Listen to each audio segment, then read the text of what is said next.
Dear devotees, welcome back to Braj, our lectures on the glories of the 12 forests of Vrindavan. Nama Om Vishnupadaya Krishna Pashtaya Bhutale Shrimati Bhaktivedanta Swaminiti Namane Namaste Saraswati Deve Gauravani Pacharine Nivishesha Shunyavadi Pastyacha Deshatarane. Oh, glories to Prabhupada. So, today, rather than focus on any one particular place in Vrindavan, as we generally do, I thought we'd just wander through a few forests and visit a few Leela stans here and there in Vrindavan. It's okay to just wander around Vrindavan. We mentioned this last year. And actually in the early 1970s, when my godbrother, Madhavananda Prabhu, arrived in Vrindavan, he went to see Srila Prabhupada in our Krishna Balarama Mandir. And in his memoirs, he said, quote, "When we arrived in Vrindavan, I remember walking into Srila Prabhupada's room, and after paying my obeisances, I said, 'Srila Prabhupada, what should we do now here in Vrindavan?' So Srila Prabhupada looked at me, and with a smile he said, 'Just wander, just wander.'" Said that to Madhavananda Prabhu, my godbrother. So it's safe just to wander in Vrindavan, because everywhere you go, you're reminded of Krishna. Vrindavan's the playground of God, the playground of Krishna. It's not like, being, we say in English, footloose and fancy-free. It's not like being footloose and fancy-free in the material world, where there's danger at every step. One makes spiritual progress with each and every step in Vrindavan. And when the day's over, you can actually feel the purification, isn't it? After every parikrama, we come back, we feel so purified. As the famous American author, Henry David Thoreau, he wrote, "I took a walk in the woods and came out taller than the trees." I took a walk in the woods and came out taller than the trees. In other words, for us that means when we go to Vrindavan and we do parikrama, at the end of the day, we feel so much purified. So let's take off from where we left off in our last lecture. You may remember that we were in the forest of, Kotaravan. So from Kotaravan, we'll walk in a western direction towards Sheshashayi. In doing so, we'll pass through a very ancient forest, actually. It's described in Shastra. It's called Kotaravan, which I found out is a favorite pastime forest for the Cowherd Boys. Everyone has their favorite forest in Braj, it seems. So I read that even during Krishna's time, the trees of that forest were so old that many of them were hollow. In Sanskrit, the word for hollow is Kotara. So from Kotara we get Kotaravan. Van means forest. So Krishna and his friends would bring their cows to graze at Kotaravan.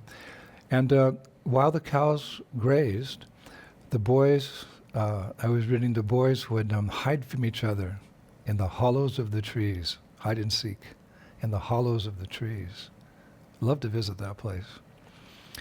And it's also mentioned they would play holy there. We throw the colors. And as a result of their playing holy there, the green foliage of the forest turned into a rainbow of colors.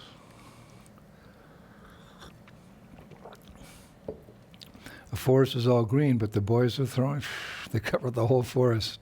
It turned into a rainbow of colors.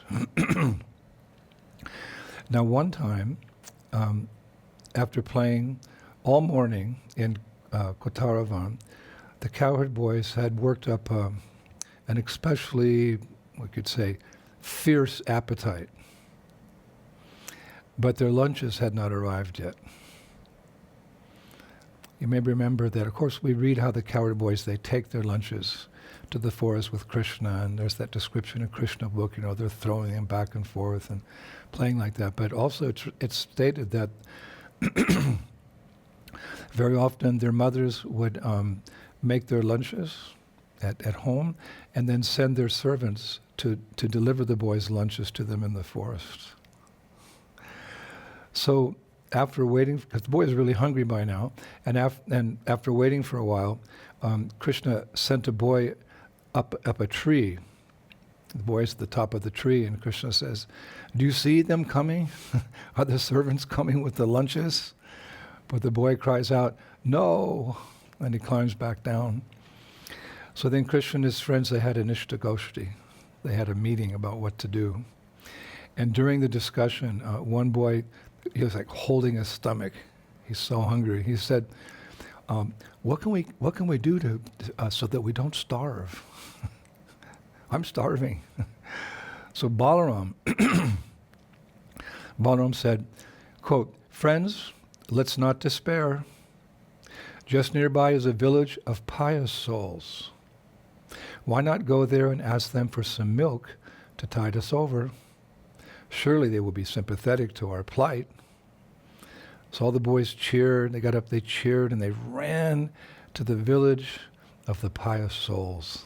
Balaram called it the village of pious souls, where it's described, sure enough, they were given paya, another way of saying milk. And since that time, in Sanskrit, the village is called Payagrama, the milk village. Simple, but blissful pastime. Now, I discovered that there's another spot in Kotaravan called Dadhi Garam. Dadhi Garam. This place is famous because one time Krishna stole yogurt, Dadhi, there. Of course, in Hindi we say dahi, but in Sanskrit yogurt is dadi. So one time Krishna stole Dadhi from a group of gopis who were passing through there, as he often does. And he stole it for his hungry friends.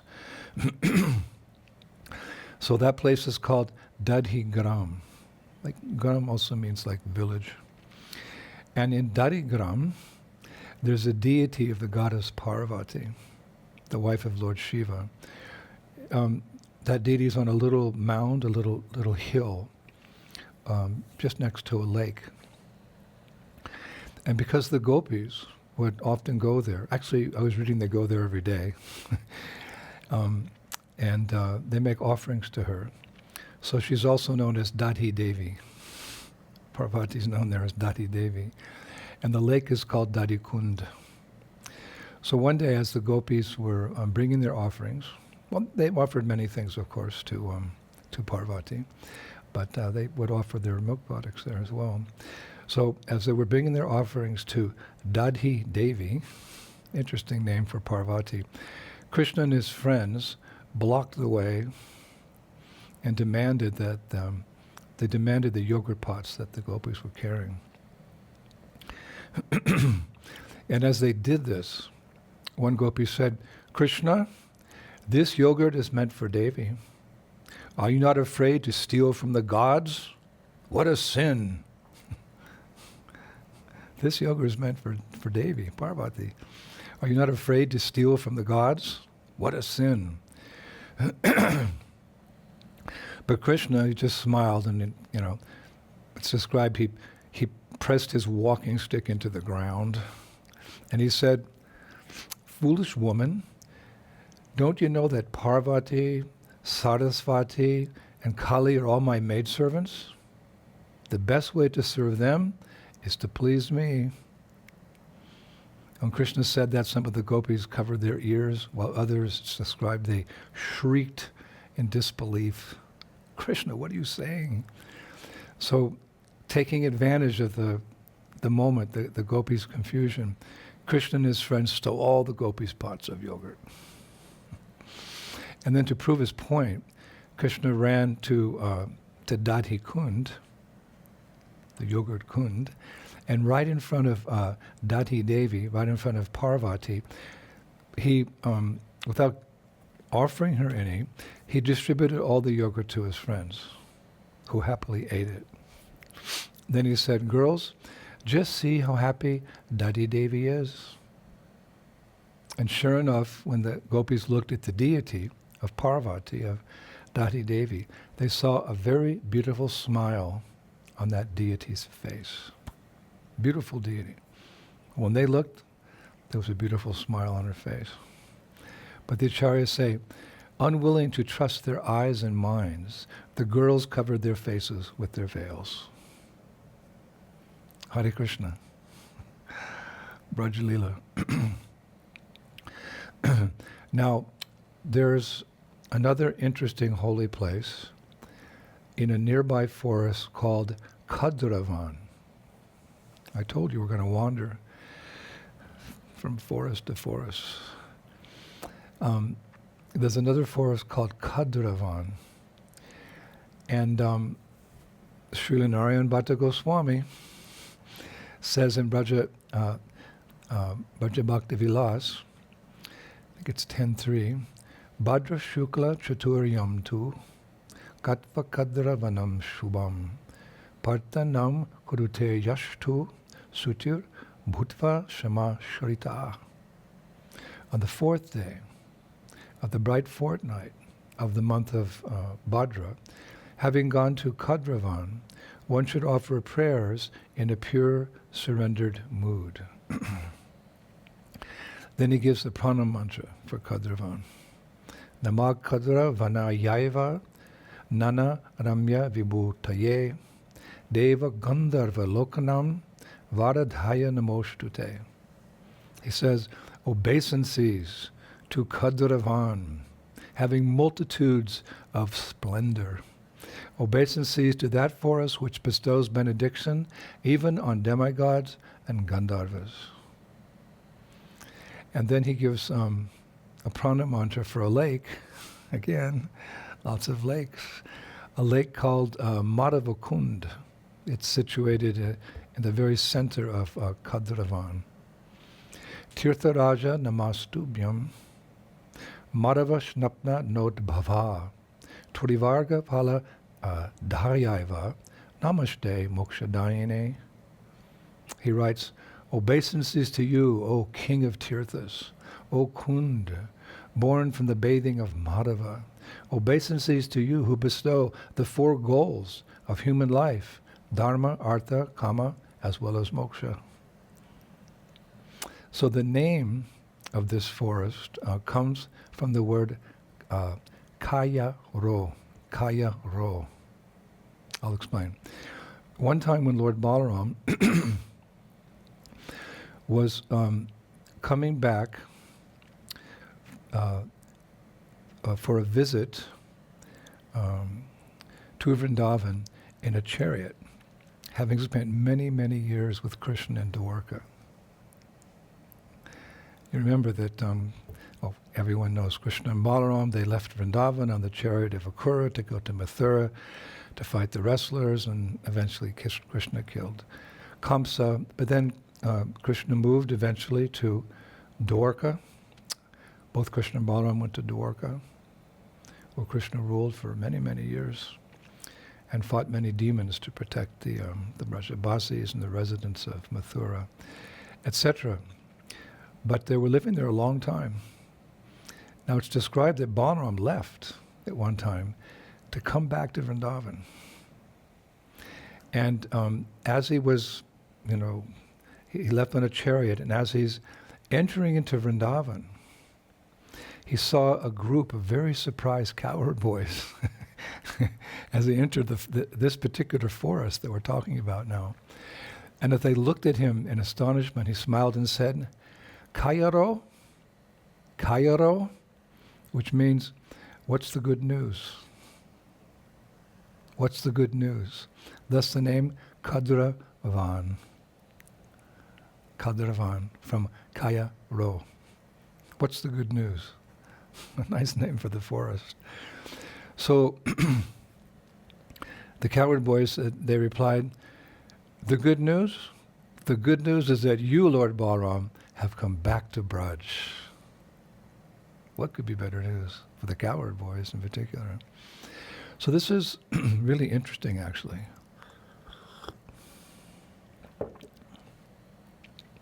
Really interesting that Balaram's coming back to Vrindavan, but not with Krishna. Balaram's coming back, but it's not mentioned that Krishna came back. Actually, we often hear that after Krishna left Vrindavan, he never returned. And it may sound cruel, but there's good reasons why he didn't come back. Number one, again, Krishna didn't come back because he needed to rid the world of powerful demons like Jarasandha, who could or were planning to attack Dwarka, Mathura, and Vrindavan. Another reason, more subtle, perhaps the most significant reason, was that by staying away from Vrindavan, Krishna was increasing his devotees' love for him in separation. A theme that we've very often explored in the last 14 months of Braj Leela. Underlining theme. He stayed away to increase his devotees' love for him through separation. Now the Bhagavatam describes this. It mentions in 10th canto, 47th chapter, verse 35. Yata durachare prishte mana avisya vartate shturinam chana tata cheta sanikriste shi gochare. Very interesting verse. Quote, when her lover is far away, a woman thinks of him more than when he is present before her. This is Bhagavatam, indicating how separation makes the heart grow fonder. Bhagavatam says, when her lover is far away, a woman thinks of him more than when he is present before her. And that is absolutely true on the spiritual platform. So that's why Krishna stays away, and it works. Their love increases ad infinitum. Now, of course, there are statements in our Shastras that Krishna did come back, or even that he never left. In the Lagu Bhagavatamrita by Srila Rupa Goswami, he says, Vrindavanam parit yajja padam ekam na gachati. Krishna never takes a step out of Vrindavan. And even if he does, Sri Rupa says in the same Lagu Bhagavatamrita, Braje prakata lilayam tunin masan viraho. He says he was only gone for 3 months. He was only gone for 3 months. And Sri Rupa Goswami says even in that time, of that short 3 months that Krishna was away from Vrindavan, he would appear to some Brajabasis in their hearts. He writes like that. He's away, but he would appear to some particular Brajabasis. He would appear within their hearts, it says. And such appearances in the hearts of certain devotees, Nectar Devotion describes that's called Vishpuriti or Avirbhava. Avirbhava, when the Lord appears in the heart. Some special devotees. So, yes. So how do we accommodate these two apparently opposing views? That Krishna left Vrindavan, but then again, he didn't leave Vrindavan. Well, Srila Vishwanath Chakravarti Thakur resolves this issue by explaining that Krishna has two types of pastimes in Vrindavan. One is called Aprakat Leela, which means unmanifested, and secondly, Parakata, or manifest. His unmanifest pastimes are going on eternally in Vrindavan, They're always going on. They never stop.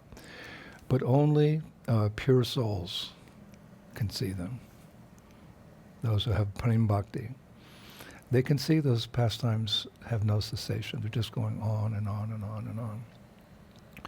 And his manifest pastimes, like when he appeared on the earth 5,000 years ago, are when everyone could see him. Even demons, obviously.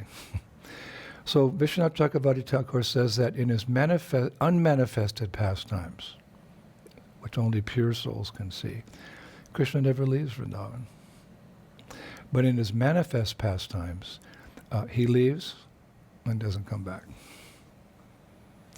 And that he doesn't come back, Srila Prabhupada confirms in a purport to verse 10 of Upadeshamrita. Prabhupada writes, quote, "Indeed, sometimes Krishna puts the gopis into extreme suffering by separating himself from them. Nonetheless, they cannot forget Krishna.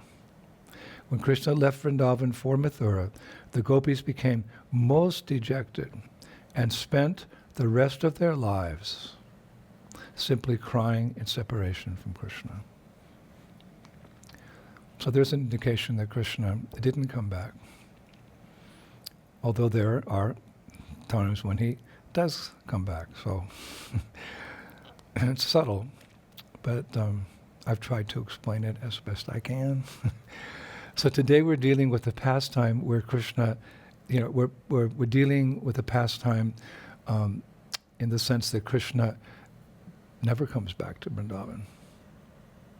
But Balaram does. And the minute he enters into Braj, he says to some very surprised Cowherd Boys, "What's the good news?" So actually this pastime of Balaram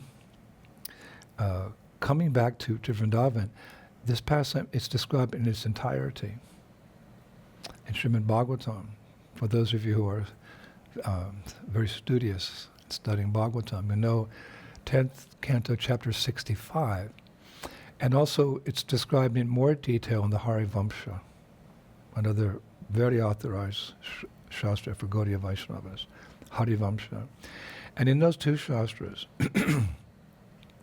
it's explained that after the departure of Krishna and Balaram from Mathura and Dwarka, the residents of Vrindavan were experiencing intense pangs of separation. Intense. But Krishna and Balaram were feeling the same pangs of separation, being separated from the Brajabasis. And according to Srila Jiva Goswami, one day Balaram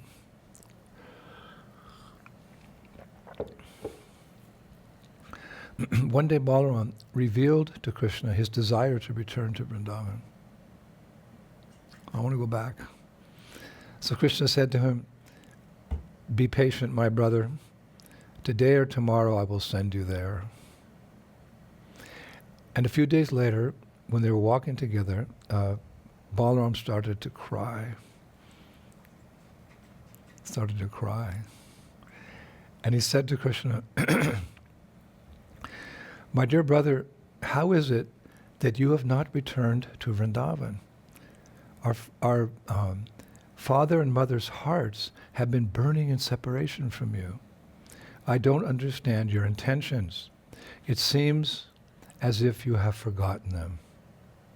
So Krishna replied famously, "Hanta hanta nirantaram, hanta ritam, katam anta ritam, Kataravani. Alas, alas, Vrindavan dwells always within the chambers of my heart. How can I ever forget Vrindavan and the residents there? Hanta hanta nirantaram, anta ritam, katam anta ritam, Kataravani. Alas, alas, Vrindavan dwells always within the chambers of my heart. How can I ever forget Vrindavan and the residents there?" Now that's a very famous quote from Krishna. How much he loves Braj, how much he loves the residents of Vrindavan. We always hear how much, the devotees love Vrindavan. Here we're hearing how much Krishna loves Vrindavan. Then he went on to say, but Nanda Maharaj has instructed me that I should never disobey our parents Vasudeva and Devaki in Dwarka, who will never allow me to return to Braj. Unable to go against their wishes, the wishes of my parents, I cannot return. But I am greatly suffering. If somehow you can get them to change their desire, in other words, to change the desires of Vasudeva and Devaki, that Krishna doesn't go back to Vrindavan, Krishna says, then in great happiness I'll depart for Braj immediately. So Balaram actually went to Devaki and Vasudeva, and he asked them if he and Krishna could finally return to Vrindavan. And after thinking about that proposal for a few minutes, Vasudeva and Devaki agreed that Balaram could go. But, quote, out of fear that Krishna would not come back to Dwarka, they said Krishna could not go, unquote, the Shastra. And in his commentary on the 10th canto of Srimad Bhagavatam, Srila Vishwanath Chakravarti Thakur writes, when informed of Balaram's proposal to Vasudeva and Devaki, he writes that the senior members of the Yadu dynasty, they said, quote, Krishna's beloved girlfriends are famous for their pure ecstatic love, and his parents in Braja are extremely protective of him. Krishna is controlled by pure love, so how will he be able to leave them and come back to Dwarka? That's from Vishwanath Chakravarti Thakur's commentary in the 10th canto. He's quoting the senior members of the Yadu dynasty. He's able to see within their hearts, within their minds. They not only did Vasudeva and Devaki not agree that Krishna goes back to Vrindavan, but all the seniors in Dwarka. Let me recite that again. The seniors, the members of the Yadu dynasty, they're not in favor of Krishna's going back to Vrindavan. They say Krishna's beloved girlfriends are famous for their pure ecstatic love, and his parents in Braja, Nanda and Yashoda, are extremely protective of him. Krishna is controlled by pure love. So how will he be able to leave them and come back here to Dwarka? So nobody was in favor. So at this point, they agreed Balaram could go. So at this point, one may question how Balaram himself could leave Krishna behind and return to Braja alone. They're tight. We hear, I don't know if that's a proper expression, but we often refer to them, Krishna and Balaram, plurally, Krishna and Balaram singularly, as the Supreme Personality of Godhead. The only difference between the two, because Balaram, of course, is the first expansion of Krishna, the only difference is that Krishna is bluish-black, like a monsoon cloud, and Balaram is white, like an autumn cloud. Otherwise, they're identical, just the colors. How can they separate? Actually, Chaitanya Charitamrita, Adi Leela, chapter 5, verse 4. There I saw that Balaram is referred to as Dvitya Deha. Dvitya Deha, it means the second body of Krishna. The second body of Krishna. So how could he bear to leave his beloved younger brother? Seek and ye shall find. The answer is found in the first verse of this 65th chapter of the 10th canto of Srimad Bhagavatam. When describing this pastime, we hear Vishwanath Chakravarti Thakur. He in that particular verse, we won't quote, there's a lot of Sanskrit there, but there's the word utkantaha, which means intense eagerness. So according to Srila Vishwanath Chakravarti Thakur, Balaram had such an intense desire, such intense eagerness to return to Vrindavan, that his, quote, I'm quoting Vishwanath Chakravarti Thakur, that his sobriety, his discrimination, and his sense control had vanished. Now, do remember this is a transcendental pastime. But his sobriety, his discrimination, his sense control had vanished. So he was determined to go, out of intense desire and intense eagerness to be back in Braj, to be with the Brajabasis and exchange loving sentiments. He was even willing to forego Krishna's association in Dwarka. This is really getting into the details of Braj Bhakti. But it's written also that Krishna himself was inclined to let Balaram go. He so much loved Balaram, and he loved Balaram in Braj. He considered that the earth was fortunate because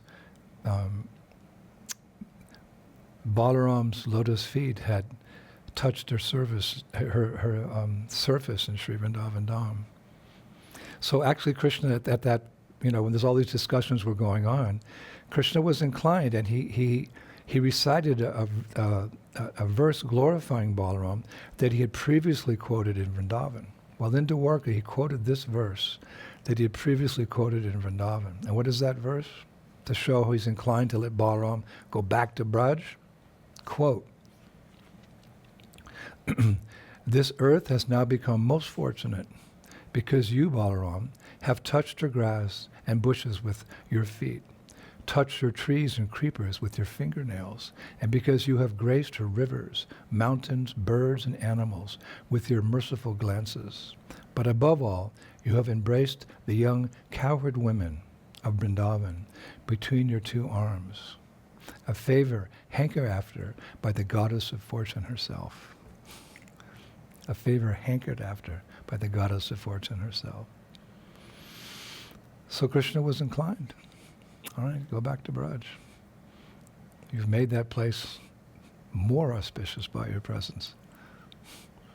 But above all, because you've embraced the young cowherd women of Vrindavan with your two arms. Yes, so a lot of sentiments, a lot of emotion going on in Dwarka. All centered on Braj at that point. So Krishna, according to the Bhagavatam, where this pastime is described, as I mentioned earlier, Krishna told Balaram to go. He said, quote, "Although I have consoled the people of Braj through the mouth of Uddhava, you must also give sweet instructions to those people of Braj. Now get upon your chariot alone and go quickly so that no one will see." We know that, to console the residents of Vrindavan, Krishna had sent his messenger Uddhava with messages to console them. But Krishna said, you must also give some sweet instructions to the Brajabasis. And actually Krishna gave some letters to Balaram as well to give to the residents of Vrindavan, as we'll hear later. So Balaram left.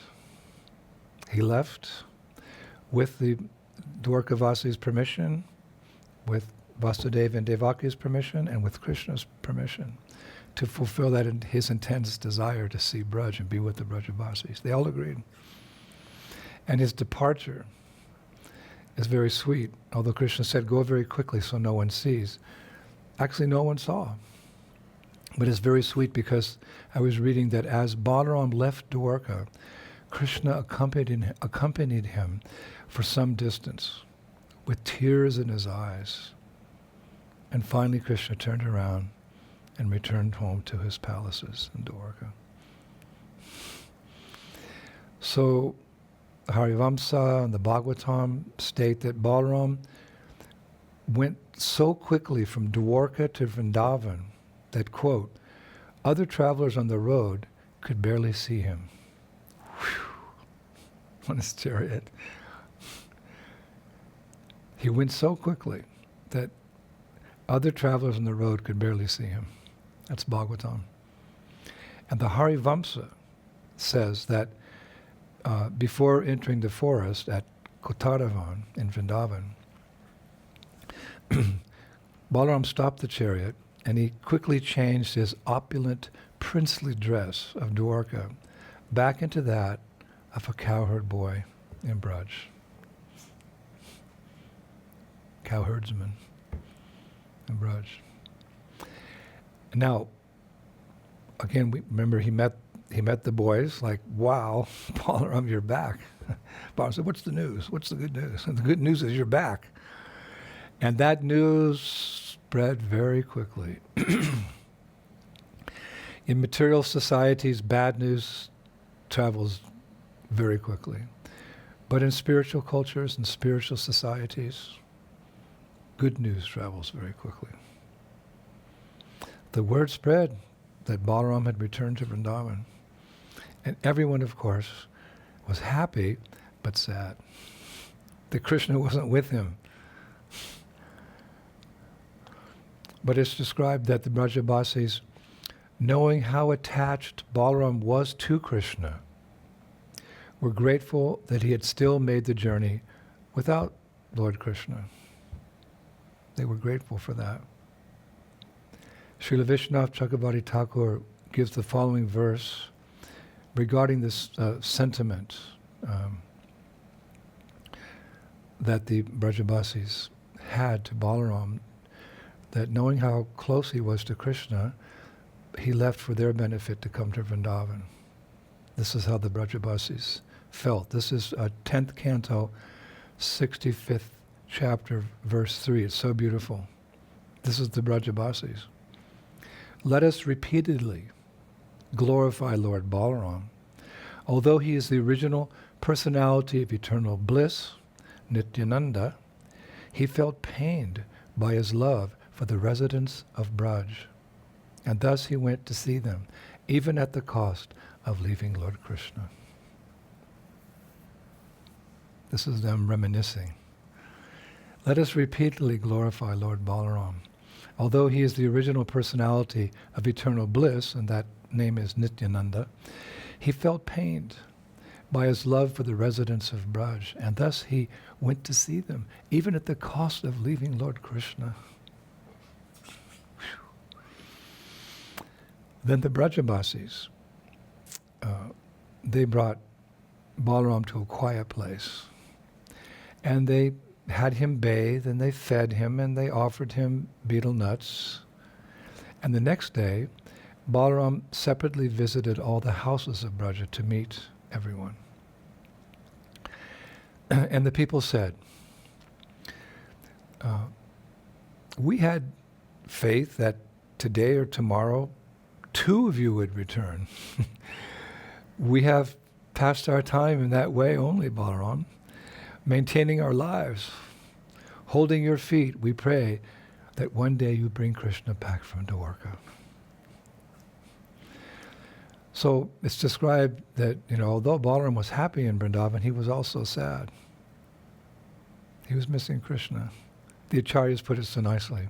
Quote, even if a blind man experiences happiness through all of his senses, he still is not completely happy because he cannot see.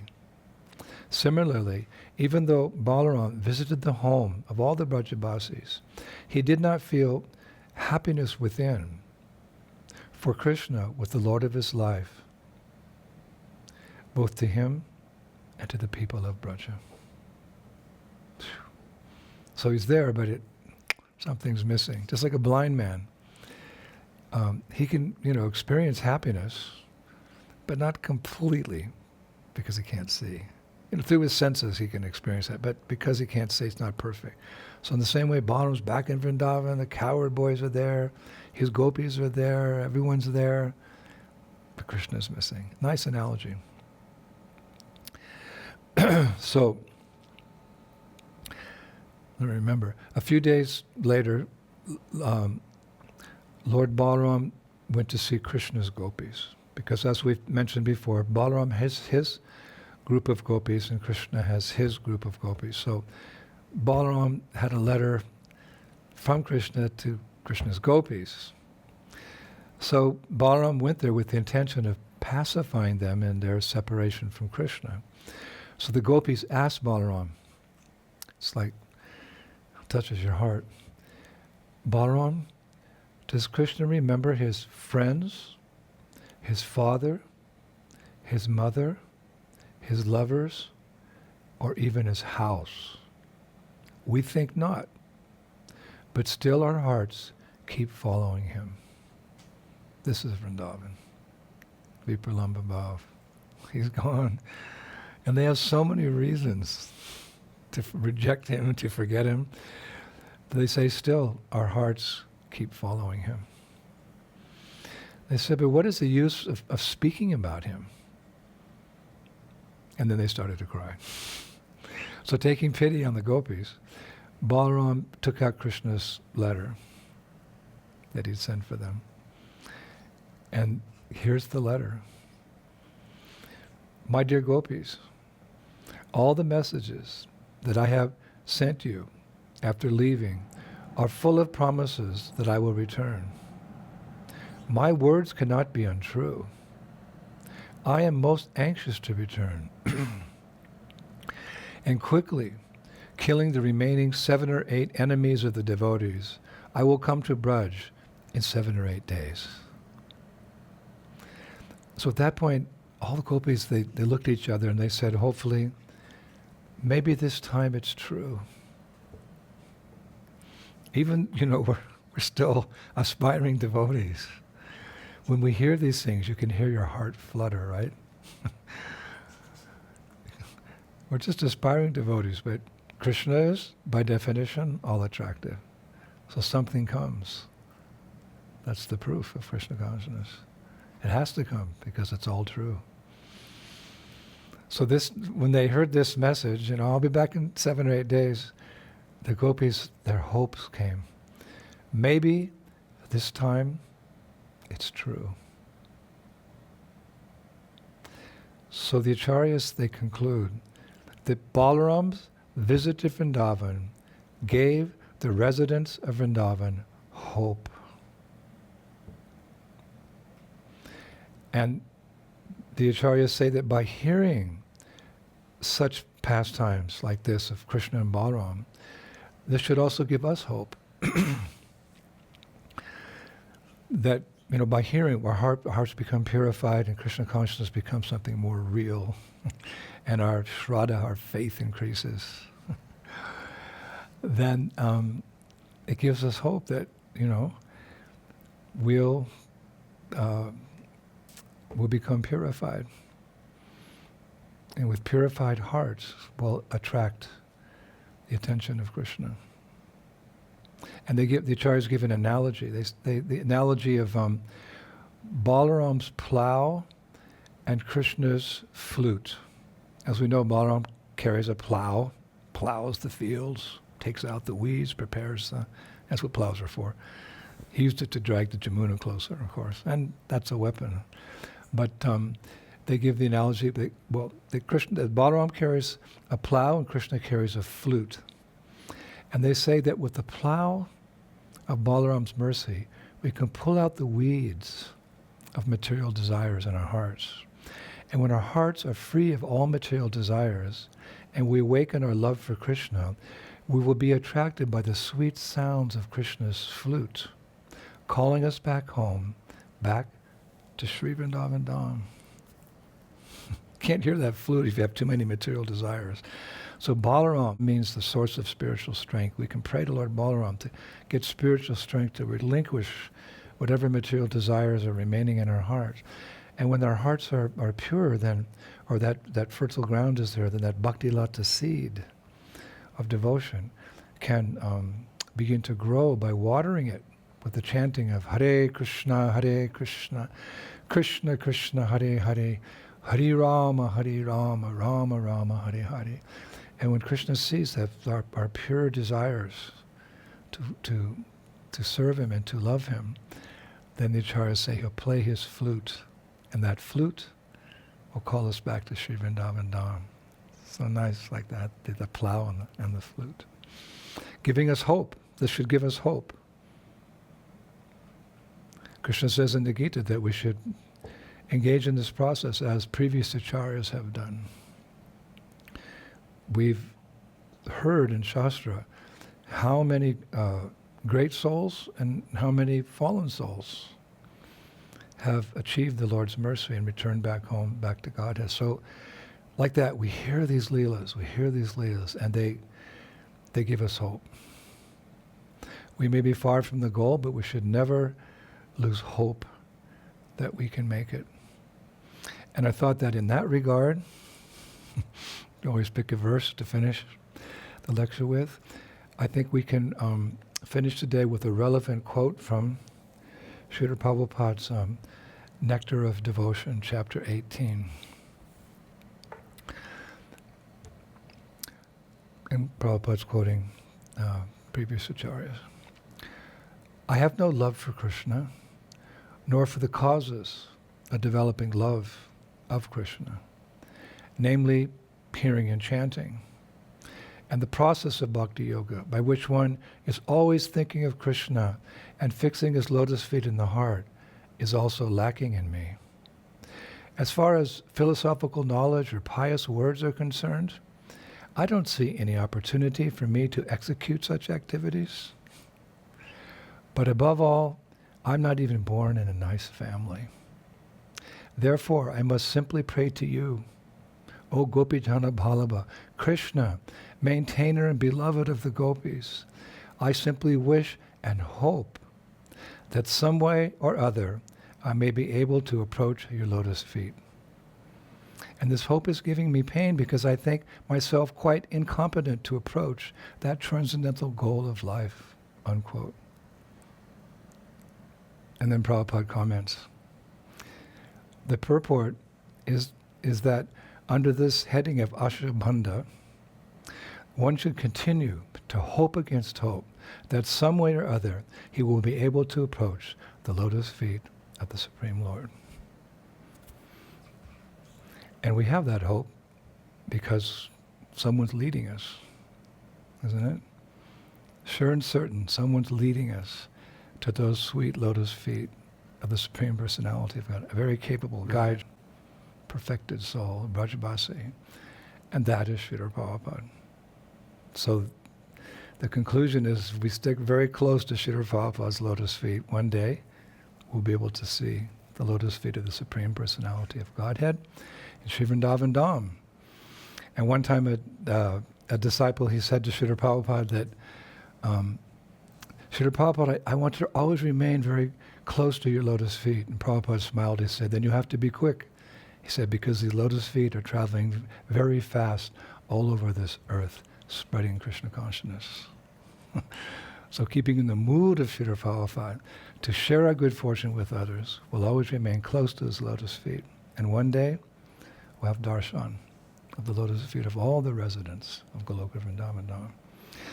Jai, thank you. Our wanderings took us through a couple of amazing forests today. And as I always say, I'll continue with my studies and we'll continue our wanderings in a couple of days. Thank you, Prabhus, for this wonderful opportunity. All glories to Srila Prabhupada. Shri Shri Gaur Nitai ki, Shri Shri Krishna Balaram ki, Shri Shri Radha Shama Sundar ki, Vrindavaneshwari Shrimati Radharani ki, Goloka Vrindavan Dham ki, Srila Prabhupada's lotus feet ki, Gauru Bhaimanandi, Jai Jai Sisi Radhe, Shime, Shime, Shime, Shri Vrindavan Dham. Hare Krishna. Hare Bol.